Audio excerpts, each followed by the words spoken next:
Hey, Crystal Maiden here, and here we're going to Cosmic Casino, which is totally not Casino Night Zone. But seriously though, this is essentially Casino Night Zone. It's got all of the annoying gimmicks of it. Like, you fall back into that thing to get up that wall, and you rely on pinball flippers to progress sometimes. There's lots of alternate pathways, as Sonic levels tend to have, but that's especially noticeable in pinball levels.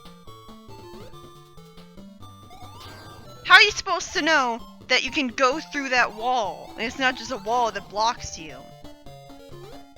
But yeah, this level is mostly fun to play. Oh great, this thing. Isn't it great how you have to wait a few seconds holding down the A button, and only then can it launch you? Why can't it just be a regular spring? There's lots of bumpers here, and those bumpers too, which the triangle bumpers, it's kind of hard to manipulate your direction in the air after being hit by them. Like, logically you should be just sent upwards. Well, logically you shouldn't be bounced off them at all, but whatever. It just is really annoying getting past that part of the level. I don't know if the slot machines here have the same trick as in Sonic 2, where you hold down the A button in them, and you're guaranteed to get all three of one item in a row. Although I tried that, and that never works for me. Like, I get 2 in a row, but never 3. The music for Act 1 of this level is the same as the music, well, not exactly the same, but it's a remix of the Sonic 1 bonus stage music. Like, you'd think that they would at least remix Carnival Night Zone's theme. But I guess because it's from Sonic 3, it's kind of copyright issues. Because Sonic 3's music borrowed a lot from Michael Jackson's songs to be relevant and stuff. And now we're in yet another special stage. I've already done all of my complaining for it, so it's trivia time. In the North American version of the game, the advanced menu picture in the trial room shows Sonic with blue arms as a graphical error. And the same graphical error can also be found in the puzzle photo with Sonic and Tails on a green background. I think I'll be able to show that off later in the extra video, because the extra video is going to show off the puzzle room and stuff. And I mentioned before that Sonic Jam, in addition to be released on the Saturn, was also on an obscure console called the Tiger Gamecom. It had a touch screen and a stylus. So, I guess it's more of a handheld. I don't know why people are calling it a console. But it had a handheld version of it called the Pocket Pro, which was a re-release of it. And early models of the Tiger Gamecom had 2 slots for game cartridges, and later models had only 1. Part of the reason that the Tiger Gamecom didn't do very well is because it used insulting, provocative marketing, and apparently it was doing that to satirize the condescending commercials of other game commercials. Like, it literally called their audience idiots. The console was cancelled in 2000, along with its exclusive internet service. Like, that's right, it actually had an internet service, which was pretty new at the time. The console had a really small lineup of games, like 19 of them. Like, that's pretty sad. Partially it was because of lack of third-party support, and some of those games sucked too. There's also poor distribution and marketing for it, as well as very slow screen updates that made fast-moving objects blur. And Sonic Jam was released for it, which had the classic Sonic games on it. So I can imagine how much of a nightmare it would have been trying to play it on this Tiger Gamecom. Also, you had to connect a dial-up modem to the Tiger Gamecom to connect to the internet in the first place.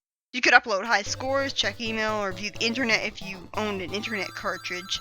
And the annoying thing is that the website and the manual gave incorrect instructions for setting it up for the internet. So it was pretty unintuitive doing that for a lot of people. The later single cartridge versions couldn't access the web or send email at all. And plus there was a monthly fee for it and a confusing, clumsy setup. where you had to keep close to a phone line, as well as it was just a mess. This is Act 2 of Cosmic Casino, and I believe its music is a remix of the music from the Gumball bonus stage of Sonic 3. And despite its difficulty to traverse through, it's actually one of the easiest levels in the game, mainly because there's almost no badniks to be found. Essentially got all the same problems as Casino Night Zone does. Like, it's such a pain in the ass just getting around in here. Like, all I want to do is progress with the level, and it keeps having bumpers send me directions that I don't want to go, and send me back. And the elevator sections just slow the level down immensely, because you have to, like, where's the fun in standing in an elevator and waiting for it to send you upwards? At least the boss is a lot more fun, though. Here you can just stand on the platforms and jump at him.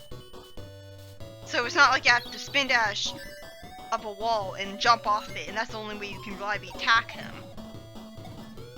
Although he has a spike at the bottom of his Eggmobile, so you gotta be careful of that. And it's kind of annoying how he flies all over the place. And again, if you hit him while he's flashing with Mercy Invincibility, if you hit him too soon, then you get hit. It's just like when Tails hits the boss before you do in Sonic 2, and then by the time you attack him, you get hurt. And this part was kind of unintuitive, not only because the flipper keeps sending you backwards when you're trying to progress, but how are you supposed to know you can fall through that floor there? It was like all of a sudden, now you can fall through the floor, when you couldn't before. But yeah, that boss is much better than the one in I keep saying the wrong level name by mistake because they're so obviously Sonic 2 levels. Oh great. I always hated those pillars in Sonic 2 because they just pop up to annoy you. And they weren't fun at all. Like, you just stood on them and they crumbled. And I think I could have avoided this water section by taking a higher route, but I fell down. Thankfully, the water sections of Aquatic Relix Zone are not nearly as unplayable as the ones in Sonic 2's version of this level. Also, there's actual drowning music this time. And considering how underwhelming it sounds, I can understand why the Game Gear games didn't bother with it. But it's weird, the water sections are pretty much designed as if they're regular sections of the level that just happen to be underwater. There's lots of loops, lots of areas where you can just... I mean, I think you can still get crushed by those things, so that's a slow section. Just keep stopping for every bubble and you'll be fine. There were barely any bubbles at all in Aquatic Ruin Zone. But yeah, I don't think that this level...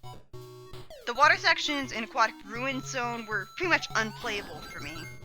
But these ones are kind of okay. Although the arrows that just pass by you are the biggest reason why I gave up on getting a special stage for this level.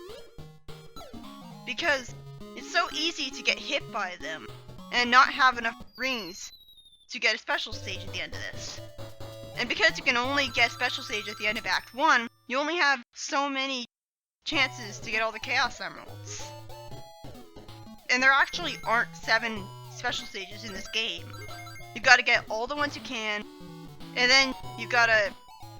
Well, it's like at the end of Sonic 2 for the Master System, where you get all the Chaos Emeralds, and then you get a Chaos Emerald from a boss later on, because you had all those Chaos Emeralds. Only this game gives you the Emerald regardless, as long as you do a certain thing. You don't need to get all the Emeralds to get it. So, the music for Act 1 of Aquatic Relix Zone was basically a slowed down version of Mushroom Hill Zone music. And the thing about Mushroom Hill Zone's music that I like, that makes it so special, is that it plays in an uncommon time. It's like the GameCube turning on music. And that's something you can't really replicate when you remix it. Although I guess the fact that it's slowed down makes it a lot more suited to a water level. And this music is a remix of Hydrocity Zone Act 1. Like, a lot of the times people think that the Sonic 3 music is unfitting for the areas in this game where it appears. But for this level, I think it fits. It actually took 8 months for them to finalize Green Hill Zone, because I had to have a perfect balance of speed and platforming to show you what you should expect of Sonic 1. And all that hard work paid off because it ended up being the highest selling Sonic game in history. Of course, most of that is because it was packed into the Genesis, so that's not really fair. It ended up selling 15 million copies. Sonic 2 was only packed into the Genesis later. Oh, that's great level design. It sends you up into a spring that immediately sends you back to where you were, that sends you right back into the other spring. I think this game has all the same enemies as in Sonic 2. Including the Slicers. That's gonna be fun. And this boss is surprisingly difficult. At least difficult in the sense that you can die to it once when you're just starting out. Because look, your ring just flies off the screen. Your ring flies off the left side of the screen, and this is my first time ever playing that boss fight, so... It's just like in Sonic 3 and Knuckles. You have to jump... If you jump into the front of his gloves when he's gliding, you get hurt. And you get hurt when he's spin dashing. The only difference that I can find is that he punches when standing still, rather than just spin dashing. It's definitely harder than the other 2D Knuckles boss fight, but not by much. I hate how his eyelids are white. I mean, look at how weird that is. Knuckles, why are you crying? I mean, look, it looks like he's crying there. And so Sonic goes to talk to him after he betrayed him, and he proceeds to punch him into the sky. Seriously, why did he do that? And it's a good thing that Tails happened to be there to catch him. But yeah, it is really annoying how Knuckles decided to work for Eggman again in this game. And he goes back to being his friend after this game, but it doesn't make any sense that he would attack Sonic after he was very clearly proven that Eggman was the bad guy. I guess he was just injured and he didn't want Sonic to find out that he was injured by sticking around too long. Sky Chase here is about as annoying as it is in Sonic 2, about as boring and dull, but it's even worse because of the smaller screen size. I mean, look at how much of the screen the tornado takes up. Speaking of the tornado, why do we have the regular tornado here? The tornado from Sonic 2 was shot down in Sonic Adventure, which came right before this.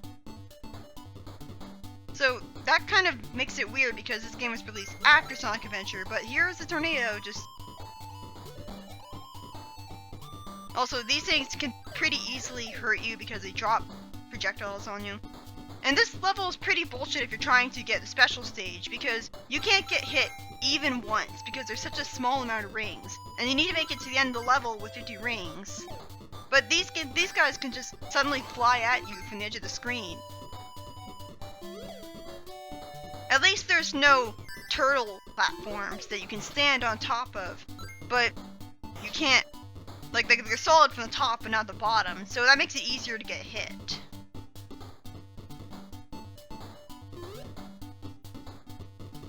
God, 1 minute and 44 seconds in, I'm already bored. But anyways, I think a possible explanation for why we have the regular tornado here is that this game is a prequel to Sonic Adventure. And a good way to support my theory of that is that we have the Dreamcast models all over the place, but Eggman uses his classic model a lot of the time in this game. It's only at one point later on that he has his modern design. And that can be interpreted as him starting to wear the modern jacket for the very first time in this game. I just wish that there was a canon explanation for where in the timeline this game took place. It would make a lot more sense if this took place right before Adventure, especially since it would explain why Sonic was so hostile to Knuckles when he first saw him in Sonic Adventure, because he just fought him in the previous game. I don't know. I'll see you in the next part.